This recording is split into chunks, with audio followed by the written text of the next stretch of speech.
Buon pomeriggio, riprendiamo la linea dallo stadio comunale di Corno di Rosazzo, dove si sta giocando gli ultimi spiccioli scampoli di partita del secondo tempo tra la Virtus Corno e la Cormonese. Il risultato vede la Virtus in vantaggio per 1-0 grazie al gol messo a segno da Bolas al 24esimo minuto della ripresa, che è stato molto bravo ad approfittare di una distrazione difensiva ospite e infilare imparabilmente l'estremo difensore. Giornata calda, come abbiamo già comunicato nel corso dell'intervallo, che ha condizionato parecchio il gioco delle due squadre. Non è stata comunque una partita, come si dice, degna di nota, anche se come tutti i derby molto tattici nel complesso dei 90 e più minuti di gioco. Ripetiamo, mancano pochi secondi al termine del match, sono 6 minuti di recupero dichiarati dall'arbitro. Ora c'è un attacco chiaramente della formazione della Virtus, della Cormonese, che va alla ricerca del pareggio, però l'arbitro ha interrotto l'azione per un fallo rilevato al limite dell'area. Ormai siamo solo in attesa di concludere la partita. Comunque è bella la presenza di pubblico, lo stadio è praticamente riempito in ogni ordine di posto disponibile, e comunque la giornata e soprattutto l'anticipo di questo sabato pomeriggio ha permesso insomma la presenza di tante persone che sia da Corno ma anche dalle zone limitrofe, da Cormons, hanno voluto presenziare in questo derby degli Udrio, che ritorna sulle scene del calcio dilettanti del Friuli Venezia Giulia dopo 47 anni d'assenza. Ripetiamo, siamo nelle fasi finali della partita, mancano ormai pochi secondi, il risultato vede la formazione padrone di casa condurre per 1-0 sulla Cormonese, la stessa formazione padrone di casa che ormai gioca questi ultimi secondi, è finita in questo momento.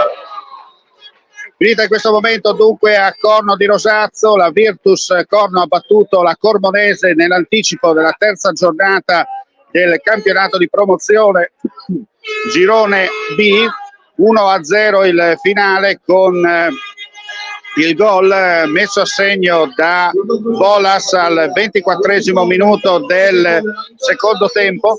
Scusate, ma c'è un'espulsione proprio a fine partita, attenzione, c'è un'espulsione a fine partita, proprio al triplice fischio finale c'è stata un'espulsione da parte del direttore di gara, probabilmente cartellino rosso rivolto al tecnico della formazione ospite. Sì, è stato espulso l'allenatore della Cormonese, che probabilmente ha, diciamo così, gli è scappata qualche frase di troppo dopo il triplice fischio finale. È stato comunque l'assistente di linea a segnalare al direttore di gara l'episodio, e immediatamente l'arbitro si è diretto verso la panchina della Cormonese e ha estratto il cartellino rosso al tecnico, e dunque finale, diciamo così, un po' movimentato. Va detto, 8 ammoniti nel corso dei 90 minuti, che comunque è stata una partita corretta, eccetto qualche fallo tattico a centrocampo, ma alla fine insomma gli 8 cartellini ci sembrano un po' esagerati da parte del direttore di gara. Come potete sentire, insomma, i tifosi della Virtus stanno festeggiando. È stata la vittoria comunque alla fine meritata, perché la formazione padrona di casa si è divorata veramente 3 palle gol prima del vantaggio. Nel primo tempo è stato lo stesso Bolas che a 2 minuti dal termine praticamente si è incartocciato a porta vuota davanti al portiere ospite, e poi nella ripresa al secondo ha sciupato un'altra occasione sempre a portiere battuto, ma lo stesso si è riscattato al 24esimo, quando è stato molto bravo ad approfittare di una posizione errata della difesa della Cormonese e infilare l'estremo difensore per il gol che ha deciso questo match.